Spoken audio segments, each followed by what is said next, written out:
ഞങ്ങളുടെ ശുശ്രൂഷ അവിടുന്ന് മാനിച്ചതിനാൽ സ്തോത്രം. പ്രത്യേകിച്ച് ഞങ്ങളുടെ പ്രിയ കർത്തൃദാസിയുടെ വേർപാട് ഞങ്ങൾക്ക് ദുഃഖമുണ്ടാക്കുന്നുവെങ്കിലും കർത്താവെ, അങ്ങയുടെ തിരുജനത്തിൻ്റെ സന്തോഷം അറിയിക്കുവാൻ ഞങ്ങൾക്ക് തന്ന കൃപകളെ ഞങ്ങൾ ഓർക്കുന്നു.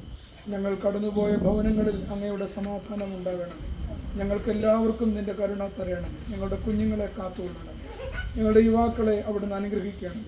ഇതിനുവേണ്ടി ശുശ്രൂഷയ്ക്ക് വേണ്ടി ഇറങ്ങിത്തിരിച്ച എല്ലാവരെയും വാഴ്ത്തണം. ഈ ഭവനത്തെയും അനുഗ്രഹിക്കണം. പിതാവിൻ്റെയും പുത്രൻ്റെയും പരിശുദ്ധ റൂഹായുടെയും നാമത്തിൽ തന്നെ. അത്യുന്നതങ്ങളിൽ ദൈവത്തിന് മഹത്വം, ഭൂമിയിൽ ദൈവപ്രസാദമുള്ള മനുഷ്യർക്ക് സമാധാനം.